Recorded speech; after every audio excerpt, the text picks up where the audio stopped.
Hi friends, Joe here, and this is episode number 199 of the Dekahedron RPG podcast. And this week I am going over all the feedback I got when I reviewed the new edition of what they're calling Tunnels and Trolls. And I got a lot. And so we're going to go over that. It's mostly comments on YouTube. There's 2 voicemails. One from Riley, one from an anonymous caller. We'll give those a listen, and then we'll wrap things up. And then episode 200 won't be out next week. I'm going out of town. My daughter is getting her doctorate in social work, and her doctoral dissertation was about using tabletop role-playing games as play therapy in social work, which I thought was fascinating. So great job, Heather, if you're watching or listening. Very proud of you, and can't wait to see you next week. Yeah, let's just get right down to it. So the first, a lot of these are going to be YouTube comments. I have my laptop right over here. I don't know if it's on screen or not, but when I look that way, that's why. And we're just going to go through the comments, and I'm going to read them. I'm going to tell you what I think. We'll play the voicemails, and everyone will be happy. Let's do it. So the first one, by the way, these are ordered. I told YouTube to sort these newest first because there's no option for newest last. And so I'm just starting from the bottom, and I'm working my way up. Although this isn't necessarily the order I remember them coming in. So, yeah, whatever. So we had feedbacks from someone named Tom Zunder, who said, I have found it very easy to play old solos. Give it a try. Make some characters. Roll some dice. I found that interesting because one of my big complaints about the Tunnels and Trolls, the new Tunnels and Trolls game, what are they calling it? Tunnels and Trolls, A New Era? Oh, A New Age. One of my complaints about Tunnels and Trolls A New Age is that it's not Tunnels and Trolls at all. And it breaks completely all the compatibility with everything that came before it. And so Tom said this, yeah, I've had no problem playing the old solos. So I asked him a question. I said, great, how'd you do it? I mean, when a solo says that you're facing a monster with this MR, how do you translate that into a new system, right? I thought I'd present that information here, maybe have him on the show, I don't know. And I heard nothing back, which makes me think, this is the cynic in me, which makes me think that Tom Zunder is just a fan of this new game, and so he's making crap up. If I'm wrong, Tom, let me know. Like I said, I might even have you on the show. But someone else also replied to that. Fox Dexter, and he said to Tom, I've been following it closely, downloaded the alpha and the beta, dissected it thoroughly. I played Tunnels and Trolls for over 42 years, and my current profession is mathematical, largely in part because of my love for the game. That got me to statistics and programming to support and understand my habits. You can try to shoehorn any system into any other system with varying degrees of fidelity, but why? TNT has a system broadly compatible with itself through all the editions, including the shipment knockoff. We don't talk about that. The French and German versions, and even the Japanese. That's a great comment. That was what I was saying, that this isn't Tunnels and Trolls. Why? Why did they spend all that money? And I don't care that all that money was $5 for the name to slap it on something completely different. It gets you nothing. I don't get it. Anyone from Rebellion watching, can you just tell me what the thought process is? Why you want to slap this name onto a new game instead of just giving it its own name? The only thing I can think of is that they're looking to say, we have the world's 4th oldest role-playing game, or whatever the number would be. And that's, no. All right, let's see who else we got.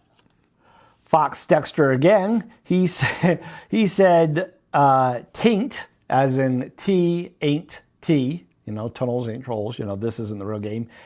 And you age. Very punny.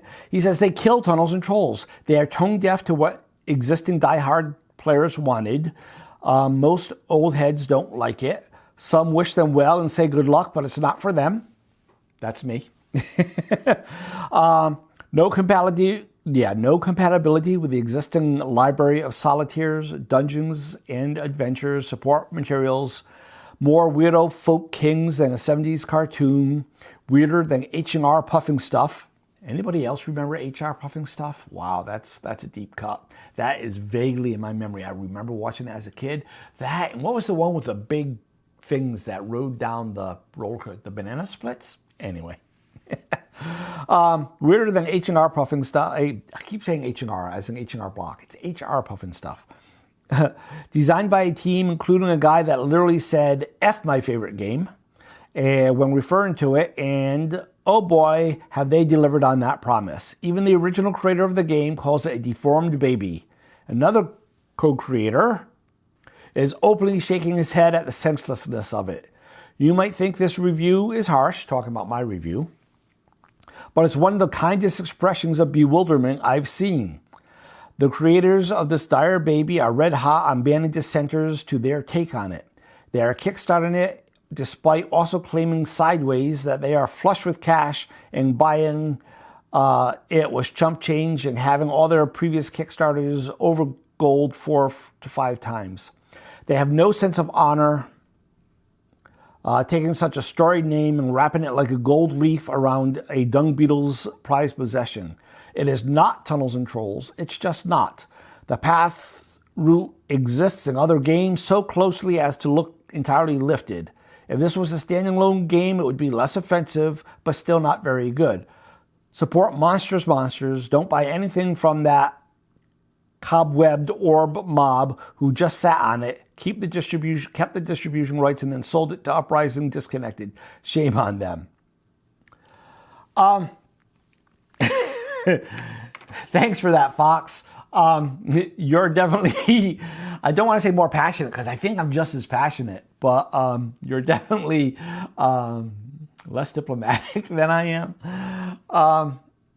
So for some of it, you say it's just a dung beetle's prized possession or whatever. Any game is going to appeal to some people and not appeal to some others. And maybe that's why you said that my take on it was kinder than most that you've seen. While this game isn't for me, I can see where it might be for others. Though personally, on an objective scale, I don't see anything fresh or original in it. Like I said, the core mechanic is pretty much World of Darkness, and they wrapped around the path system. And so I don't see what's fresh here. I definitely don't see what's Tunnels and Trolls here. There was something else you said that I want to comment on. I don't remember. Let me see. When you said kickstarting, despite being flush with cash. Yeah, actually, that's just a new business model for games these days. Pretty much, it's your pre-order system, and it gives you the gauge of how many total runs to print. It's not like the old days when someone would say, okay, we're going to do a print run of 3,000 because we know we'll sell those, or we're fairly confident, right? That's just not the business model these days. And so they largely do Kickstarters and only a little overrun. So if you don't get the Kickstarter, you probably won't get it because it's not going to be like in your friendly local game and shop or anything. That's my guess. But yeah, that's not, the fact that they're Kickstarting it isn't saying anything about their cash flow. That's just the way games work these days. I did reply to him, by the way. I said that I did include links to the older editions because I actually prefer them over the newer. I think 4E and earlier is the TNT sweet spot, although I do use the talents from 7.5. So that was in his comment saying, don't even buy the old versions, only buy Monsters. But like I said, my sweet spot is like 4th edition, 3rd edition, right around there. So Monsters is a newer take It's like past fifth edition and stuff, and that's where things started to break for me. I have a whole video somewhere about, is TNT armor overpowered, and it breaks combat completely. Yeah, and so that's why I don't like the Monsters stuff. Although, Ken has a supplement out for Monsters called Humans, and that supplement or standalone, I might be tempted to get it. But because I have to buy Monsters, and then Humans, it's too much investment of money and of time, because I have to read all of that one, then I have to read all of that one, and I already have games I like, so it's not worth it. Just my opinion. Thanks for the comments, though. Oh, Fox wrote back to me. He said, I think my ultimate version would be a mashup of Tunnels and Trolls with the Sorcerer's Solitaire Spite, Arduin characters, Dorothy V, Marches, Priests, and the 7.5 MSPE skills. I'm confused by that because he says 7.5 MSPIE. So MSPIE, by the way, is Master Spies and Private Eyes. It was pretty much Tunnels and Trolls in the modern day as a spy game, but they added this skill system on top of it. And it looks very much inspired by the skills from the Fantasy Trip by Steve Jackson, which I've always said the Fantasy Trip and GURPS are really a TNT descendant, more so than a D&D descendant. But those skills aren't in 7.5, so maybe he's thinking 5.5. They were in 5.5. 7.5 has talents, which I love. So skills are very crunch and hard-coded. Talents are very loosey-goosey and narrative. And that's the kind of player I am, so that appeals to me, whereas I can see where skills would appeal to that crunchy, rules have to be written type person. Yeah. What else does he say? 7.5 activation of monster talents. Yep, that's good. I do like that. In 7.5 and beyond, they had some monsters. So one of the weaknesses of Tunnels and Trolls, right, is it doesn't say anything about like when a dragon uses its fire breath or something like that. You just do it as a GM when you feel like it. And in 7.5, they added some rules that tied in with their dice rolls, which I did like. Japanese Hyper TNT, which has level-based buff, cleaning up magic. So it's more mechanically compatible with solos, removing slaves, but fleshing out hirelings, removing all the racist bits for sure. Yep. If Liz Danforth was involved in all of that, the above, that is my fever dream. If rules were printed using the IBM Electric Ball theme T11M, I'd probably faint. Oh, my word. Faint with joy. Oh, my word, Fox, you are a person after my own heart. I mean, rules-wise, it seems you're a little more crunch than I am, and I'm a little more narrative than you are. But someone who gets excited about a typeface being used, you are my kind of person.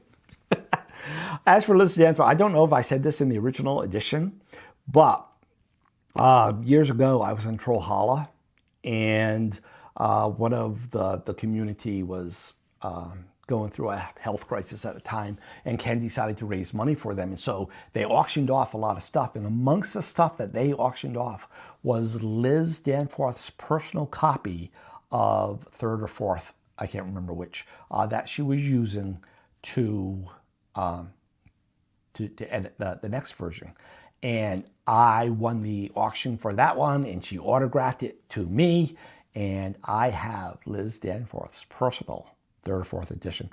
You know, I want to say it's fourth, but when I look on the fourth edition that you get through drive-through, there's a forward on mine that's not in there, which makes me think, is it third? But it goes on. It's this introduction to what it is, and it talks about Dungeons and Dragons, and they got a nasty letter from TSR saying they couldn't say Dungeons and Dragons anymore, so all they did was white it out. And it is hilarious in its spite. It's, yeah.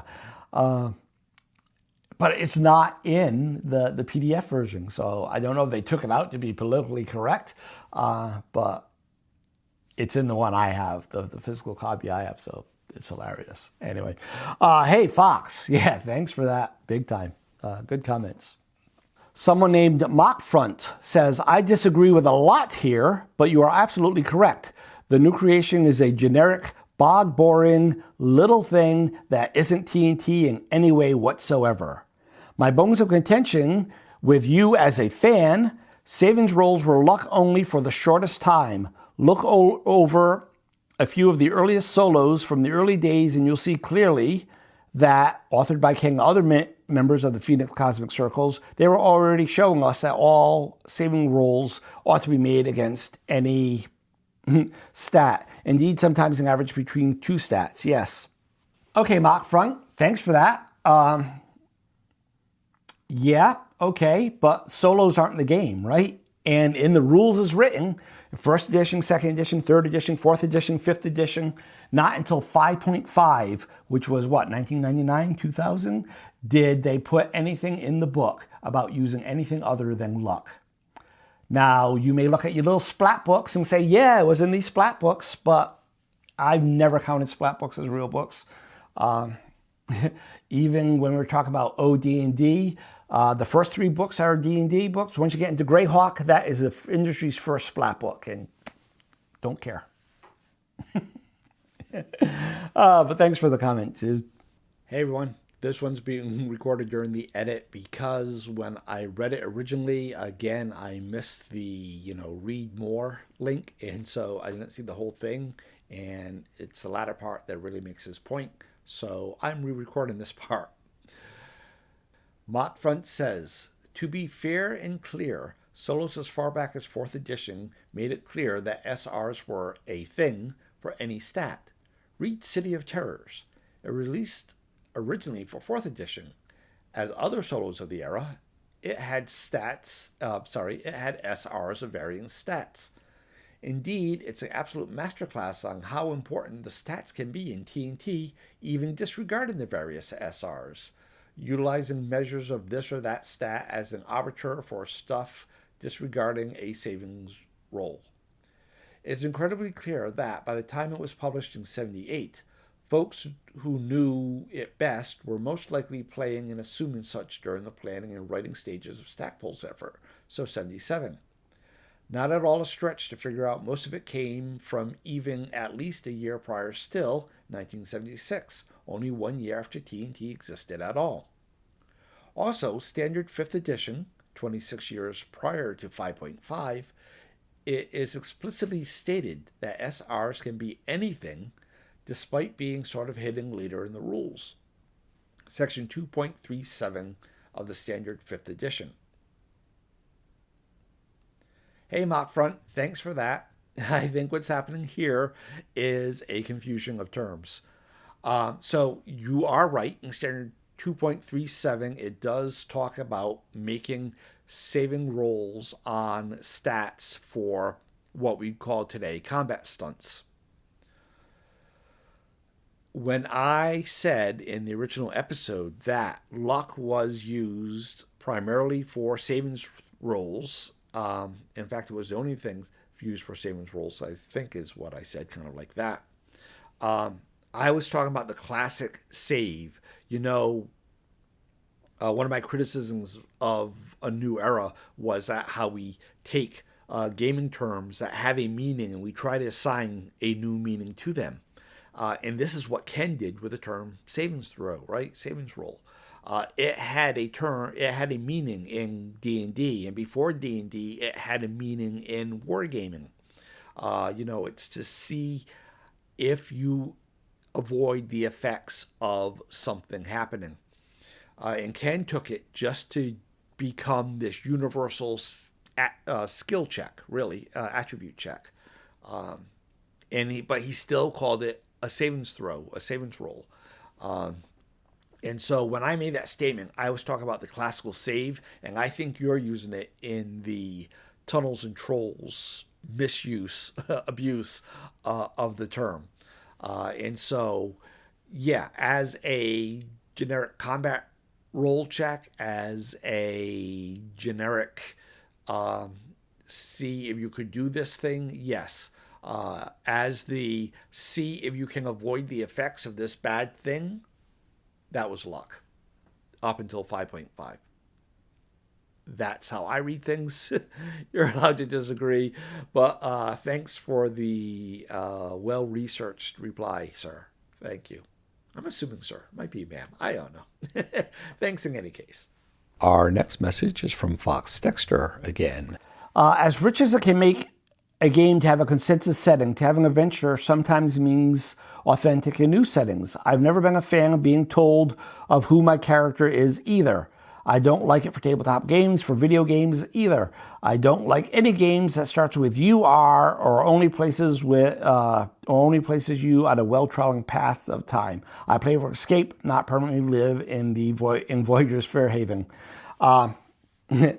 That I agree with 100% completely. Oh, that's Fox. That was somebody else. Okay, Fox again, dude. You and I should get together and play some games. We are on the same page on this again. Thanks for that, Fox.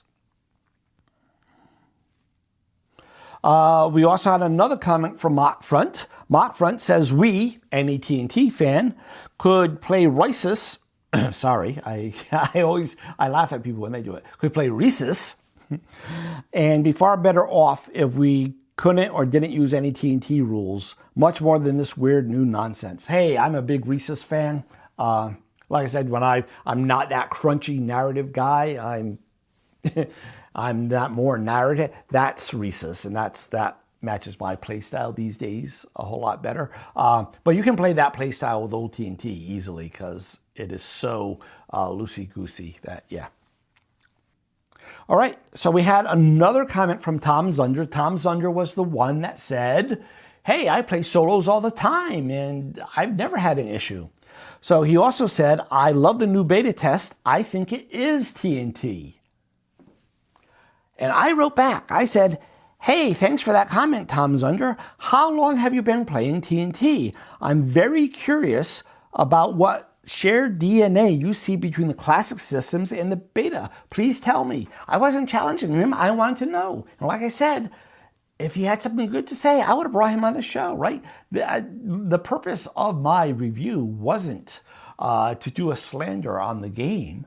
One of my listeners, actually, he listens to the audio side, Riley, he asked what I thought of it. I hadn't looked at it. So I looked at it and I said, well, this would make a great show. And so, Tom, if you saw something that you think, yeah, this makes it TNT, I wanted to know what it was. And you know what Tom said? Nothing. Which again, makes me think that Tom is just making stuff up. Tom, are you out there? Let me know. Like I'll even have you on the show if you're not just making stuff up. But Fox, again, hi Fox. Fox said, you're not flavored at all by your connection, however tenuous, to Scott Matthouse via Wordplay Core Edition 1.4.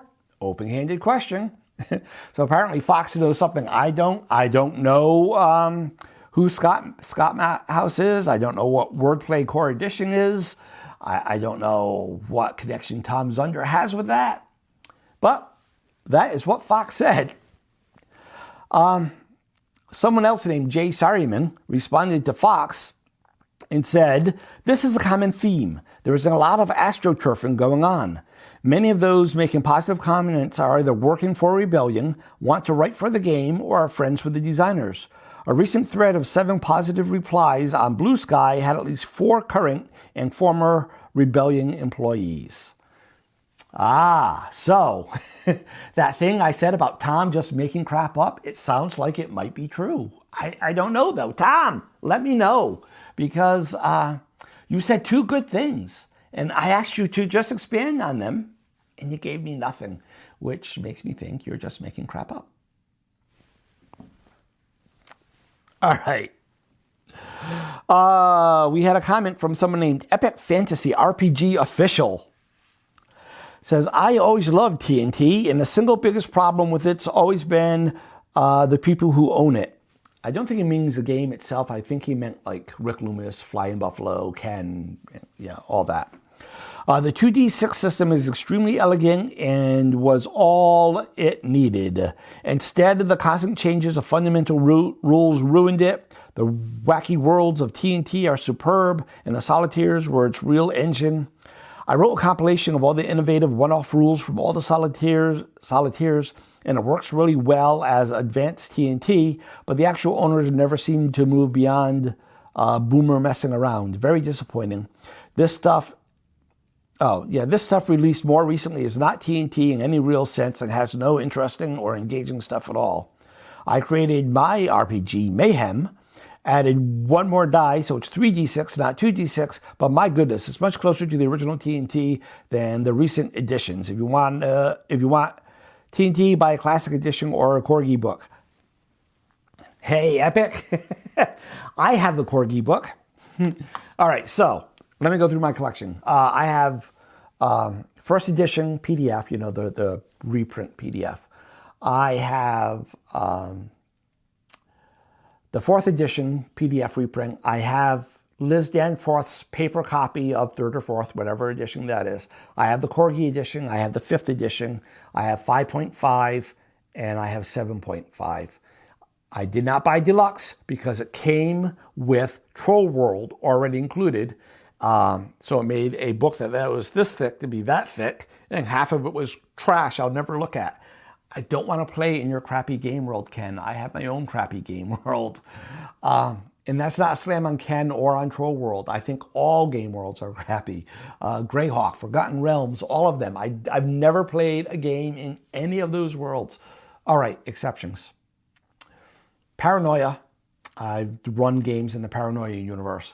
And the Star Trek RPG, I've run games in the Trek universe.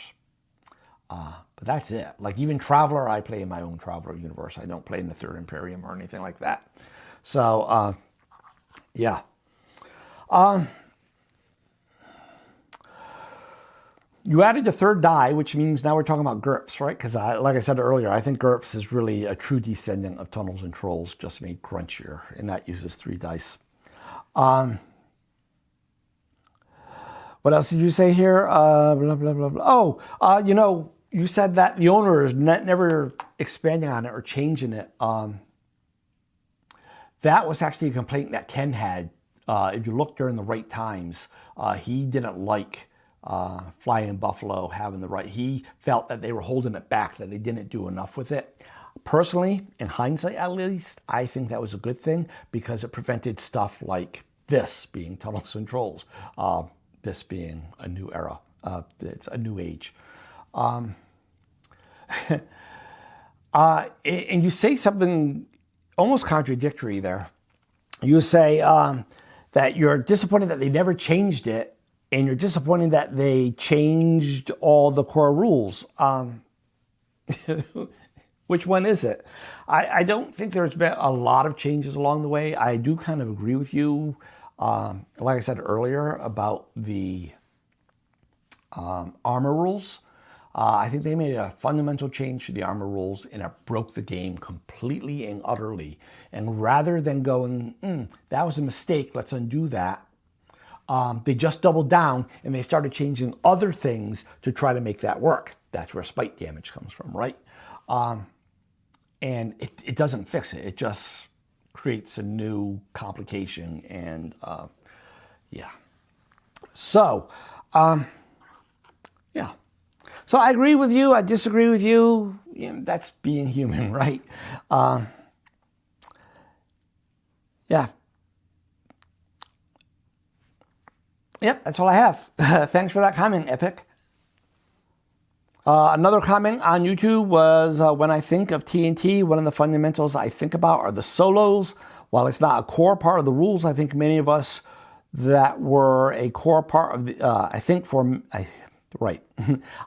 that for many of us, they were a core part of the experience. I'm happy to read Tom Zunder's comment that this version works well with the solos. If so, I think that's a win. Me cutting in here. Yeah, Jason, but I think he's lying. I really do. But anyway, back to Jason. I also hope that they open up licensing to allow third-party creators to continue to make material for older editions. Thank you for the review and keep up the great work. Hey, thanks for that, Jason. Yeah, I read the book. I do not see how you can make an old solo work on this. Myself, I never played the old solos. I never played any of the Choose Your Own Adventure games. There was one exception. The ones from Games Workshop that had the magic system. I played one of those, something on Firetop Hill, Spelltop Hill, something like that. I played one of those back in the day, and that was it. For me, gaming is about a group of people. And if I want a game without a group of people, I'm either going to do a computer game or I'm going to write a story. But thanks for that comment, Jason. Oh, actually, someone else, Jay Sarryman, replied to Jason, and he said, Tom Zunder is entitled to his opinion, but chatter in the Discord is revealing a great many situations in the old material that cannot be modeled with the new rules. The compressed attribute range is likely to blame for this. All right. Thanks for that, Jay Sarryman. I can't comment because I'm not in the Discord. Someone else named Bearded Baby say, cool to hear about Tunnel Quest. Two other recent homages to the classic TNT are Kabuki Kaiser's Many Sought Adventure and my own Twisted Tunnels. I reviewed Many Sought Adventures last week on my blog. Twisted Tunnels is currently available for free. Thank you, Bearded Baby. I can talk. Thank you, Bearded Baby. I made a note to check on those at some point, but life has been really busy and I haven't. And to be completely honest, until I read this right now, I forgot all about that note. But I will try to remember, but I'm kind of busy. Mind Traveler 76 said, there are also two important non-tangibles that make TNT. The game is odd and clunky. These aspects give the game much of its personality, and they are present everywhere. Concept, rules, writing, spells, combat, presentation, art, layout. New Age was touted to be a new edition made by fans, but this doesn't show. In addition to the points you make, you being me, the game is no longer odd and clunky. It's just a standard game. It feels corporate and generic. I hear most fans say the same thing. It's not TNT. Yep, that's my thing. Right in my review, I didn't say it's a bad game. I did say it's bad for me, but I said it's definitely not TNT. Yep. So thanks for that, Mind Traveler. I think I agree with everything you said. Someone else, FMD, Full Metal Dragon, that's a cool name, said, yeah, this new game isn't TNT at all. They stripped out all its uniqueness to become another bog-standard fantasy RPG that plays just like every other fantasy RPG. The new fake TNT doesn't make a demand for retro reimagining of TNT. My favorite TNT alternative is the Lair of the Leopard Empress, which uses a mashup of TNT and Masters of Monsters, while also having its own sword and sorcery fantasy setting. It's awesome. Thanks for that. As I said, I'm not a fan of other people's settings, so you just turned me off that game altogether. And it was just a mashup of TNT and Monsters. I could just pick up Monsters. No. So that's not for me, but I'm glad it works for you. And bog standard, somebody else used that very same phrasing down below. I was like, But anyway, yeah, thanks for the comment. Adam Perry says, after I read the playtest rules, I sent a letter to Renegade saying essentially the same thing. Never heard back. I don't think the whole game is simulationist narrative paradigm truly describes any game. Breaking in here, I completely agree. That is one of the things I'm going to be saying in my GNS Triangle episode. Okay, back to what he says. But even if I did, I won't call TNT gamist. TNT combat is very simulationist. It's just not very detailed.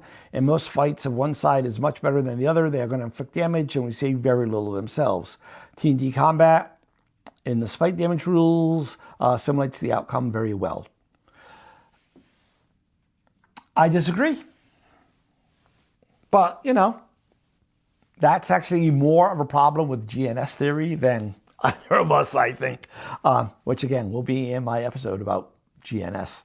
But, yeah, you're entitled to your opinion. I'm entitled to mine. I would say TNT is firmly gamist and not simulationist at all.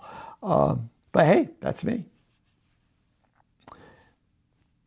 I don't know what else to say about that. Thanks for the comment, though. Take care. All right, we had another comment. This one from someone named John Lennon, like Karl Marx Lennon, not John Lennon, the Beatle. Anyway, he says, I'm sure they're still playing the original at the assisted living facility. I think that was supposed to be some sort of dig at me for living.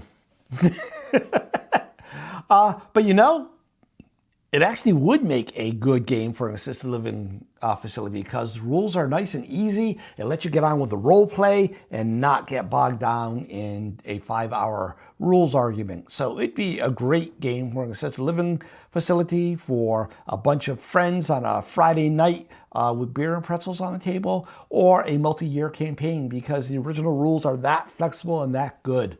Thanks for the comment, John. Another comment from H1 Guard says, Disney pays $4 billion for Star Wars.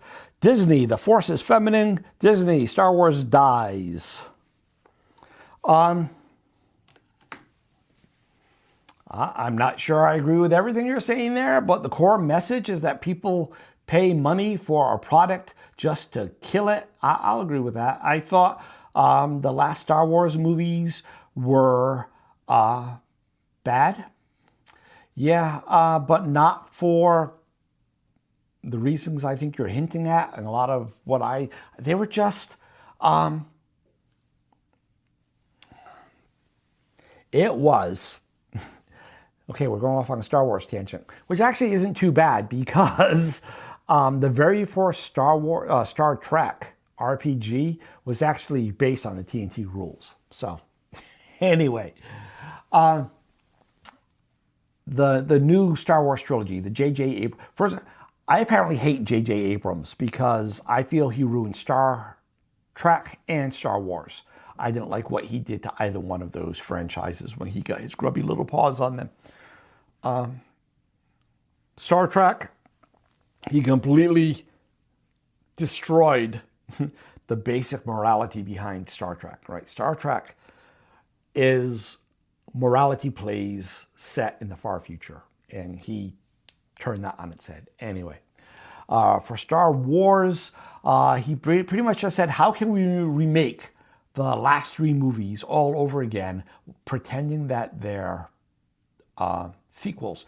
And in doing so, he undoes the original greatness of the movies, right? It's like in the third Aliens movie, so there was Alien, and then there's Aliens. And Aliens, right, it's all about Ripley saving that girl and keeping that girl safe. That's the whole theme of that movie. And in the opening scroll of the third Aliens movie, they kill off the girl, right? It's like you did not have to undo the previous movie to make your new movie. J.J. Abrams did not need to undo the victory of Star Wars to make a new set of Star Wars movies. Instead of saying that the New Republic failed, just say that the new darkness was rising and causing a threat. You didn't have to undo the victory. I hate when they undo the past victories. Anyway, another comment from Cora Mondays 97 says, Joseph, thank you for the 2 TNT videos lately. I emailed you guys the feedback email with a request. Thanks. And I got your email, and I haven't replied to you yet. I think I found... So, Cora sent me this... Cora Monday sent me this email saying that they want me to review this particular game, and it's not a free game though, so I am not monetized in any way, right? If anything, this cost me money, right? All this equipment I have here. So I'm not going to spend money to review a game. But I think I found a free version of it. I've been meaning to email you back about that, and I will do it. But thanks for the comment. Thanks for following. Yeah, I do like TNT. This was not my first TNT episode at all. I've done a few about character creation. I've done an overall review. I've done the one about armor. It is one of the core games that I use to talk about gaming stuff. Thanks for the comment. Artist Poet says, I only played 2 dual adventure solo books, and they were loads of fun. I did have the opportunity to buy the full RPG rules way back then, but we were all still playing D&D. Sorry to hear that TNT went through such a drastic change. Hey, Artistic Poet, thank you for that. Yeah, I'm sorry it went through such a change too. Like I said, I never did the solos, so I'm glad you had fun with them though. And you still have the opportunity to buy the rules. I gave all the links last episode, right? But all the old editions are still there. You can get them PDF, and they're not big. They're only like 32 or 64 pages, so you can print them out for almost nothing, and they're great. And black and white printing works fine. These were games from the 70s. They didn't do full color prints. Anyway, thanks for that, artist. Viad T said, it's not even World of Darkness Storyteller, though. World of Darkness uses D10s. If anything, this is more like a clone of the D6 dice pool systems based core rules of Shadowrun from 4th edition onwards, but with a focus on attributes instead of skills. Yeah, D6, D10. If you're cutting in half to say this is a success and this is a failure, the shape of the die doesn't really matter. But you got what I was saying. And if you wanna pick that nit, sure, okay, it's more like Shadowrun. Thanks for the comment, though. And at the core, we agree, right? Whatever it is, be it Worlds of Darkness or be it Shadowrun, it is not Tunnels and Trolls. Okay, another comment. This one from Ian Sharaga. I hope I pronounced that right. Says, yeah, my only interest in a new age version are a couple of rule concepts that I'm adapting to classic Tunnels and Trolls. The classic game still lives in Ken's Monstrous Monsters, which is pretty much the same game with just more liberal character creation. I'll keep supporting the old game through Drive-Thru RPG and carry the torch. Awesome. You should. Thanks for that, Ian. Another comment was Guillermo Patino. I am sure I totally destroyed that pronunciation. I'm so sorry. Says, thanks for the review. I downloaded the free PDFs of the new game, but I haven't taken a look yet. Thanks to them coming out on my FB feeds, I got reminded of TNT. Now I'm looking at collecting the books. When I saw FB, I immediately thought Flying Buffalo, the company that owned Tunnels and Trolls back in the beginning. But you probably mean Facebook, don't you? That just shows how much of a geek I am. Yeah, collect those books. They're good. Thanks for the comment. Busy Badger. That is a cool name. Busy Badger. What Rebel has done is so baffling. TNT sadly doesn't have enough name cachet to pull in newer RPGs, and it's so far removed from the original game that original TNT fans, at least the ones I know, won't touch it. Hey, Busy. I said exactly that in the video that you're responding to. I think Riley says that on the voicemail that we're going to hear. It makes no sense. Nobody's going to rush out and buy this game because it says Tunnels and Trolls on it.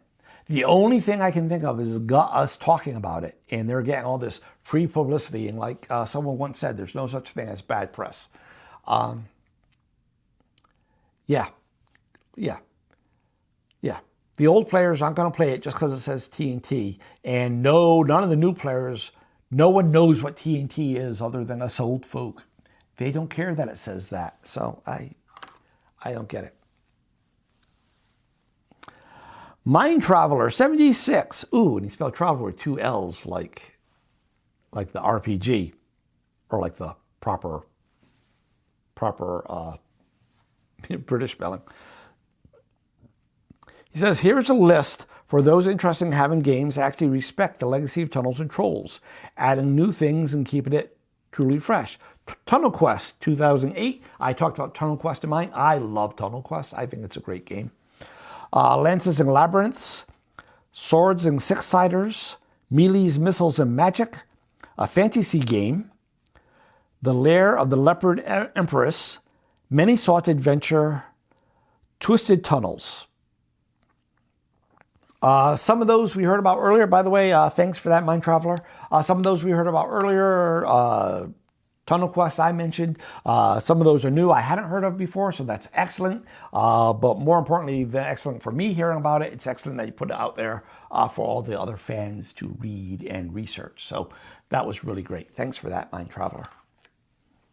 Another commenter, Ethot von Cyber, said, had a look over the quick start. Looks like someone's fantasy heartbreaker hung on the TNT brand. Not for me. I think you summed it up perfectly right there. Yep. Nothing needs to be added. Comment from MJ Conway says, I only found TNT a few years ago and wish I'd given it a chance when I was younger. You know, that's a common thing.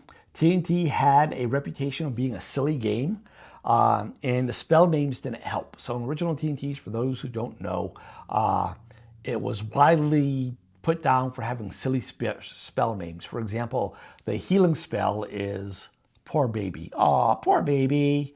The generic like fireball spell, magic missile type spell, it's closer to magic missile. It's called Take That, You Fiend. The invisibility spell is called Hidey Hole. Yeah, all sorts of things like that. And so got a reputation for being a silly game because the rules are written very lightly and, easy to read. And so a lot of serious players wouldn't touch it. Yeah. So back to his comment. He says, I really think the younger me would have preferred it. It was much more whimsical and out there than D&D and would have been great for me. As soon as I started getting into it, it gets sold. Oh, so it's your fault. You're one of those people. You like something and it goes away. Fortunately, I got to see and back the Kickstarter for the monastery the Kickstarter for the Monastery of Zimrala by Ken St. Andre, and a few of the new Monster rules really do scratch that TNT itch. I looked at the previous editions of TNT, and I don't like that they use strength for magic. Like I said, I never liked that either. I use luck. It didn't occur to me to use luck, but I'm glad later editions use the wizardry stat for that. I mean, if you want to play a fairy wizard, my tiny body can't handle that many spells because of the strength multiplier, and fairies are supposed to be magical. Using luck or wizardry fixes that. Yes, it does. I don't like wizardry because I think it's just like chasing a thief to catch a thief. I don't like that. We kept adding more stats, so I don't use them. Like I said, I just use luck. Using luck is actually an official alternate rule, although Ken writes so whimsically that you might not realize it, because when he talks about wizardry, he just says that some call it luck, or there was another word he used. But yeah, wizardry is from 7.5.5, called it power. Same stat though. Thanks for the comment. Gamer Nix said, great review and explanation of the core difference between TNT and most others. Thank you. You are very welcome. Thank you for the comment. Mike said, personally, I went back to 2nd edition D&D. I don't know what 2nd edition D&D would be. Holmes edition, I guess. I kind of suspect you meant 2nd edition AD&D. Actually, I guess I would call AD&D second edition D&D, right? Because you had Dungeons and Dragons, and then Advanced Dungeons and Dragons, so that's second, and then you had 3E. Yeah, I'll go for that. Thanks for the comment, Mike. I'm just having some fun here. Someone named Igbleagle, I can't pronounce that, says it's very kiddie. Okay. Yeah, so the artwork it's like poorly done Scooby-Doo artwork, but I got the impression that that's just filler stuff for the free beta while the artists work on the real art. That's the impression I got.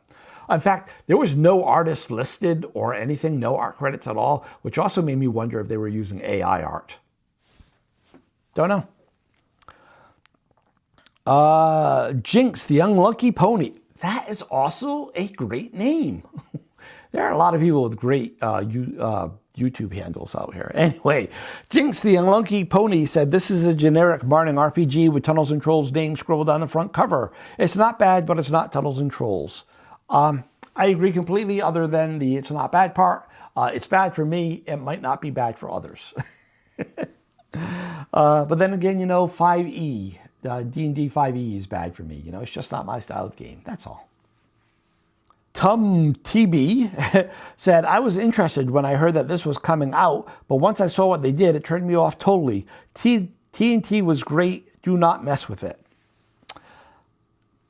Yeah, Tom, I agree. It's like hearing, when what was it, back during COVID or something, someone was talking about remaking The Princess Bride. It's like, what? No way. Don't touch Princess Bride. Don't touch TNT. Our last comment, also from Tum, says, Swords for Sterling, the silver bestseller Pay What You Want on drive-thru, is a great TNT homage that smooths over some issues I had with the TNT that I loved. You do not need hundreds of dice unless you want them. You do not need a calculator to do the sums. Start playing within a few minutes, plays fast and is very easy and can be played in a sophisticated way. That sounds like a dream game for me. I might just check that out, Tom. But as you heard, I'm busy, so there's also an excellent chance I'm going to forget about it. Yeah. All right. That was all the writing YouTube comments. Let's get to the voicemails. So we had one anonymous one that used my sayhi.chat /dekahedron line. I mainly have that for people overseas, but also if you don't want to use the dial-in, you're afraid I'm going to pick up the phone or something, I won't. It goes to a Google Voice number. Anyway, but if you're overseas or you just feel more comfortable recording it on a computer instead of, as a phone call, sayhi.chat /dekahedron gives you this web interface and it lets you leave like a 60-second message, 90-second message, something like that. So let's listen to that. I've played Tunnels and Trolls for 45 years. I've always loved it. I've played all the solos continuously. To this day, I'm still playing Buffalo Castle and Blue Tark Frog Tavern and Misty Wood. And it was broken, badly broken. Never been able to bring it to the table. Never fully understood how to do it. I love the new Tunnels and Trolls, A New Age. I think it captures all the essence of the old game. The dice pools, comparing the two, stunting, the quirky little kindred, and a very light approach. I love the new one. Hey, thanks for that, anonymous caller. That line doesn't give me a name. I love your accent, by the way. I lived in England for a while, so yeah, awesome. Well, I'm glad that you like the new one. Like I said, it's not for me, but if we limited the games to only the games that are for me, then the hobby wouldn't be nearly as big, and I'm not that kind of guy, so that's for me. That you could never bring it to the table. I'm very curious. I'd love to hear from you. And if you want to come on the show, feel free. I'd love to hear what was so broken about the original, because that's not my experience at all, other than, like I said, from 5th edition onwards, when they made armor non-ablative, that seriously broke combat as far as I'm concerned. And simple fix to that is just to go back to making armor be ablative. Actually, what I do these days is I stole the rule from Tunnel Quest, where It's semi-ablative. So if you have like 5 points of armor, instead of subtracting 5 points every round, it subtracts 5 points per combat. And then you go to taking the damage. In the original rules, if you had 5 points, it just took 5 points once, and then it was useless. You might as well just take it off. So yeah. But yeah, I'm very curious to hear why you thought it was broken. Feel free to call back. I'll play it. Or like I said, leave me a message there or at the feedback line, feedback@dekahedron.com. And if you're interested in coming to the show, we'll set up a time to meet online, and I'll let you present why you like this game. Because, like I said, I think the hobby is more important than my personal preferences of what games. Other than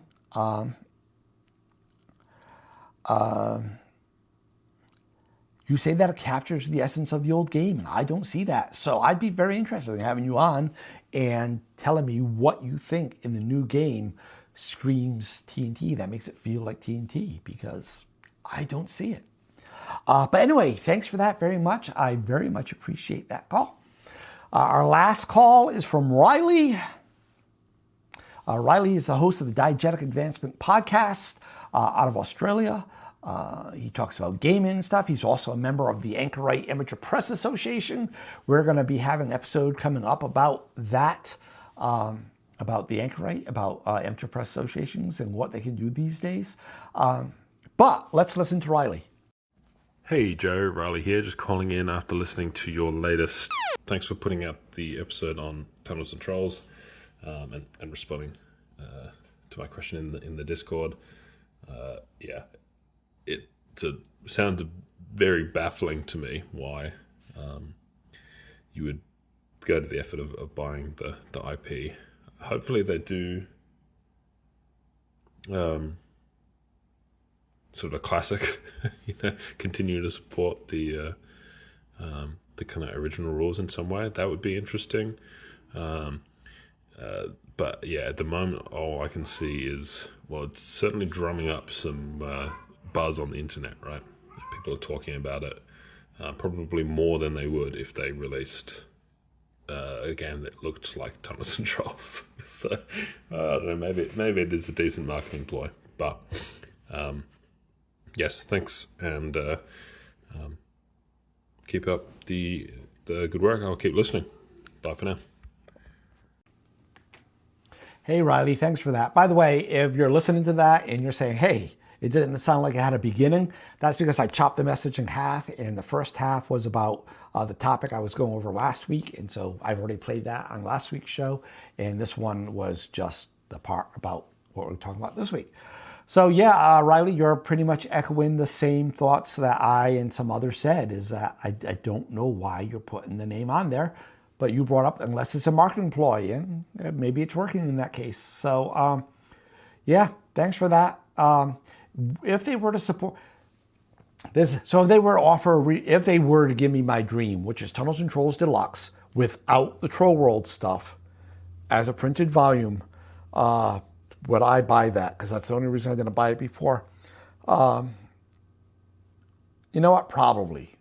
But I think a lot of other people are so turned off by a new era that they want it, and there's nobody out there who is going to go buy a new era.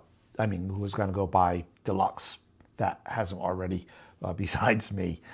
So, yeah, I don't know. Yeah, so that's it. That's all I had to say about Tunnels and Trolls: A New Era. That's apparently everything y'all had to say about it. If you didn't hear the original episode, I'll put a link down below or something.